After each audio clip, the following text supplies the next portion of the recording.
बिस्मिल्लाहिर्रहमानिर्रहीम। अस्सलाम वालेकुम dear students, I am Iftikhar Ahmed, your biology teacher. आज हमने चैप्टर नंबर 4 में से जो टॉपिक डिस्कस करना है वो है difference between prokaryotic and eukaryotic cell. क्योंकि चैप्टर नंबर 4 हमारा सेल और टिश्यू के हवाले से था, तो ये हमारे पास प्रोकैरियोटिक और यूकैरियोटिक सेल्स ये भी हमारे पास सेल्स ही हैं। तो इनके अंदर हमने आज फर्क देखना है कि इनके अंदर क्या वाज़ेह फर्क पाया जाता है। क्योंकि ये सेल्स हैं तो सेल को बनाने के अंदर ऑर्गेनेल्स ही इस्तेमाल होते हैं, तो हमने इनमें ऑर्गेनेल्स की बुनियाद के ऊपर फर्क करना है कि इन दोनों में ऑर्गेनेल्स की बुनियाद के ऊपर क्या फर्क पाया जाता है। ऑर्गेनेल्स का आपको पता है कि ऑर्गेनेल्स सब सिमिलर पार्ट्स होते हैं जो सेल को बनाते हैं, आपस में मिलते हैं और आपस में मिलकर सेल को बनाने के अंदर अपना रोल प्ले करते हैं।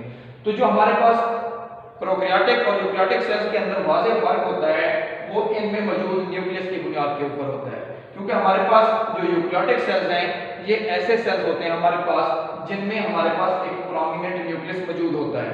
मतलब कि प्रोमिनेंट न्यूक्लियस से मुराद के ऐसा न्यूक्लियस मौजूद होता है जिसमें न्यूक्लियर एनवेलप हमारे पास नजर आती है और न्यूक्लियर एनवेलप के अंदर जो जेनेटिक मटेरियल है वो भी इनके अंदर क्या होता है, मौजूद होता है।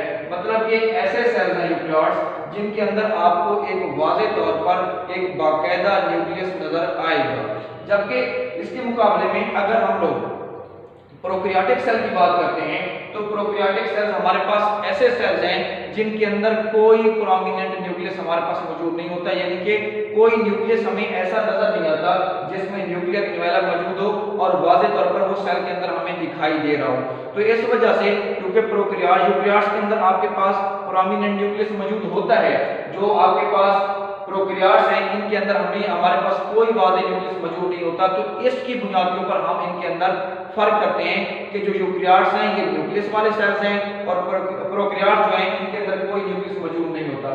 इसके अलावा इनके न्यूक्लियस में जेनेटिक मटेरियल होता है, तो जेनेटिक मटेरियल की बुनियाद के ऊपर भी हम इन दोनों सेल्स के अंदर फर्क कर सकते हैं। जो यूकैरियोटिक सेल्स हैं इनमें जो जेनेटिक मटेरियल है क्रोमोसोम्स, अगर हम उसकी कंपोजिशन के ऊपर बात करते हैं तो उसकी कंपोजिशन में भी हमें वाज़ेह तौर पर फर्क नजर आता है कि क्रोमोसोम की कंपोजिशन जो है यूकैरियोट्स के अंदर वो हमेशा डीएनए और प्रोटीन से होती है, यानी कि क्रोमोसोम्स को बनाने में डीएनए भी अपना रोल प्ले कर रहा होता है और प्रोटीन भी अपना रोल प्ले कर रही होती है।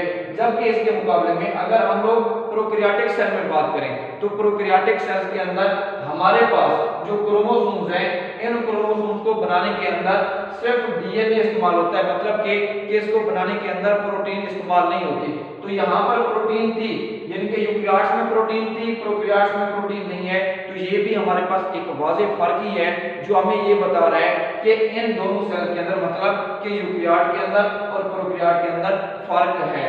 इसके अलावा अगर हम लोग डायग्राम के अंदर देखें तो ये डायग्राम हमारे पास एक प्रोकैरियोटिक सेल की बनाई गई है। तो इस डायग्राम के अंदर भी हमें फर्क नजर आता है कि इस डायग्राम के अंदर ये जो प्रोकैरियोटिक सेल है इसके अंदर कोई हमें न्यूक्लियस नजर नहीं आ रही। इसमें जो जेनेटिक मटेरियल है वो साइटोप्लाज्म के अंदर ही मौजूद है, किसी न्यूक्लियस के अंदर बाउंडेड नहीं है। जबकि अगर हम यूकैरियोटिक सेल में देखें तो यूकैरियोटिक सेल में ये तमाम जो जेनेटिक मटेरियल जिसे आप क्रोमोसोम का नाम देते हैं ये वाज़ेह, ये जो से आप डीएनए या क्रोमोसोम का नाम देते हैं वो वाज़ेह तौर पर न्यूक्लियस के अंदर मौजूद होता है। और इसके में जिस तरह मैंने आपको बताया कि अगर हम इनमें कंपोजिशन का फर्क करें तो कंपोजिशन का भी इन दोनों के अंदर एक वाज़ेह फर्क जो है वो मौजूद होता है। इसके अलावा अगर प्रोकैरियोटिक और यूकैरियोटिक सेल्स के अंदर हम मजीद ऑर्गेनेल्स का बात करते हैं कि मजीद ऑर्गेनेल्स का कौन कौन से फर्क पाए जाते हैं, तो न्यूक्लियस के अलावा इनमें और भी बहुत सारे ऑर्गेनेल्स हैं जिनका वाज़ेह फर्क इनके अंदर मौजूद होता है। मतलब कि जो यूकैरियोटिक सेल्स हैं आपके पास, यूकैरियोटिक सेल्स ऐसे सेल्स हैं जिनके अंदर बहुत सारी ऑर्गेनेल्स पाई जाती हैं, लेकिन इनको हम लोग प्रोकैरियोट से डिफरेंशिएट करते हैं on the basis of their membrane कि जो यूकैरियोटिक सेल्स हैं इनके अंदर ऐसी मेम्ब्रेन्स पाई जाती हैं, ऐसी ऑर्गेनेल्स पाई जाती हैं जिनके बाहर वाज़ेह तौर पर हमें मेम्ब्रेन नजर आती है। यानी कि ऐसी ऑर्गेनेल्स हैं, ऐसे वो सेल के छोटे हिस्से हैं जो मेम्ब्रेन की वजह से कवर अप होते हैं, उनके बाहर मेम्ब्रेन होती है। जिस तरह हमारे पास माइटोकॉन्ड्रिया हमारे पास डबल मेम्ब्रेन है, एक बाहर की तरफ मेम्ब्रेन होती है और एक अंदर की तरफ मेम्ब्रेन मौजूद होती है और ये मेम्ब्रेन की वजह से कवर अप होती है। और इस माइटोकॉन्ड्रिया का अगर हम फंक्शन देखें तो आपको पता है कि इसका फंक्शन एनर्जी बनाना होता है, ये सेल के लिए एनर्जी हाउस का काम करता है। इसके अलावा अगर हम यूकैरियोटिक सेल की निस्बत प्रोकैरियोटिक सेल की बात करते हैं तो प्रोकैरियोटिक सेल के अंदर भी ऑर्गेनेल्स मौजूद हैं, क्योंकि सेल है तो इसको बनाने में भी ऑर्गेनेल्स इस्तेमाल होंगे। लेकिन यहाँ पर जो ऑर्गेनेल्स इस्तेमाल होती हैं वो ऐसी ऑर्गेनेल्स होती हैं जिनके बाहर मेम्ब्रेन मौजूद नहीं होती, मतलब कि मेम्ब्रेन उन्हें कवर अप करने का काम नहीं कर रही होती। इनमें कोई ऐसी मेम्ब्रेन मौजूद नहीं होती जो इन ऑर्गेनेल्स को कवर अप करे, मतलब कि ये ऑर्गेनेल्स ऐसी हैं जो मेम्ब्रेन के बगैर होती हैं। अगर इसकी मैं एग्जांपल देना चाहूं तो राइबोसोम इसकी एग्जांपल है। राइबोसोम ऐसी ऑर्गेनेल है जो प्रोकैरियोटिक सेल में मौजूद है, यूकैरियोटिक सेल में मौजूद है, लेकिन प्रोकैरियोटिक सेल में ये क्यों मौजूद है? क्योंकि इसके बाहर कोई मेम्ब्रेन मौजूद नहीं होती। मेम्ब्रेन मौजूद ना होने की वजह से ये हमारे पास प्रोकैरियोटिक सेल के अंदर मौजूद है। यानी कि प्रोकैरियोटिक सेल में वो तमाम ऑर्गेनेल्स होंगे जो मेम्ब्रेन के बगैर होंगे, जबकि यूकैरियोटिक सेल के अंदर मेम्ब्रेन वाले भी ऑर्गेनेल्स मौजूद होते हैं और मेम्ब्रेन के बगैर वाले ऑर्गेनेल्स भी मौजूद होते हैं। इसके अलावा जो राइबोसोम्स हमने कहा है कि प्रोकैरियोटिक और यूकैरियोटिक दोनों सेल्स के अंदर मौजूद होता है, तो इसकी साइज में भी वाज़ेह फर्क होता है। जो यूकैरियोटिक सेल्स हैं इनमें जो राइबोसोम्स है ये लार्जर साइज होता है, ये बड़ा होता है, जिनकी इसकी साइज बड़ी होती है, जबकि जो प्रोकैरियोटिक सेल्स हैं इसके अंदर जो हमारे पास राइबोसोम है ये राइबोसोम साइज के अंदर छोटी होती है।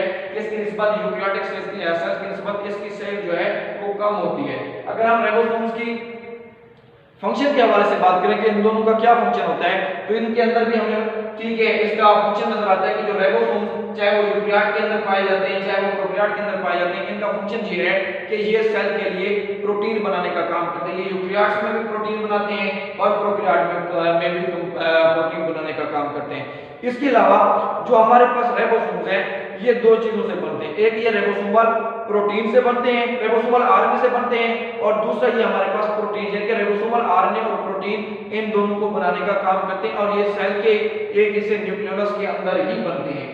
इसके अलावा अगर हम प्रोकैरियोटिक और यूकैरियोटिक सेल्स के साइज के हवाले से बात करें तो जो यूकैरियोटिक सेल्स हैं ये साइज के अंदर बड़े होते हैं, लार्ज होते हैं, और ये किसी भी प्रोकैरियोटिक सेल की निस्बत 10 टाइम लार्जर होते हैं, मतलब कि यूकैरियोटिक सेल्स साइज के अंदर हमेशा जो है वो बड़े होते हैं, जबकि जो हमारे पास प्रोकैरियोटिक सेल्स हैं ये साइज के अंदर हमारे पास हमेशा जो है ये छोटे होते हैं। इसके अलावा इनमें सेल वॉल पाई जाती है, यूकैरियोट्स में भी सेल वॉल पाई जाती है, प्रोकैरियोट में भी सेल वॉल पाई जाती है।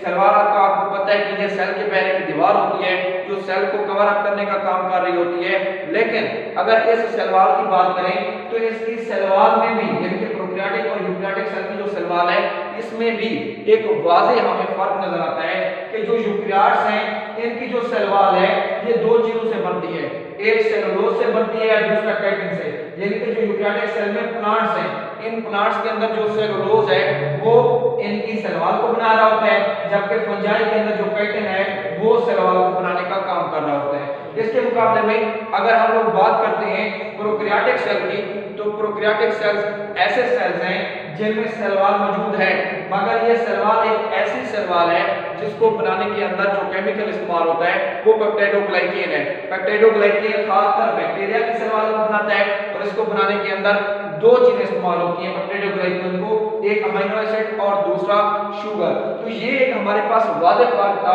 किस चीज का, प्रोकैरियोटिक और यूकैरियोटिक सेल का। आई होप कि ये आपको आज का जो टॉपिक है ये समझ आया होगा। इसके अलावा अगर इसके अंदर कोई भी बात आपको समझ नहीं आती तो आप कॉल के जरिए या व्हाट्सएप के जरिए वो मुझसे पूछ सकते हैं। इसके अलावा इस टॉपिक्स को आपने समझने की कोशिश करनी है क्योंकि ये लॉ के लिहाज से बहुत ही इंपॉर्टेंट टॉपिक होता है और इसको आपने अच्छे तरीके से याद भी करना है। उम्मीद है कि आपको ये टॉपिक समझ आया होगा।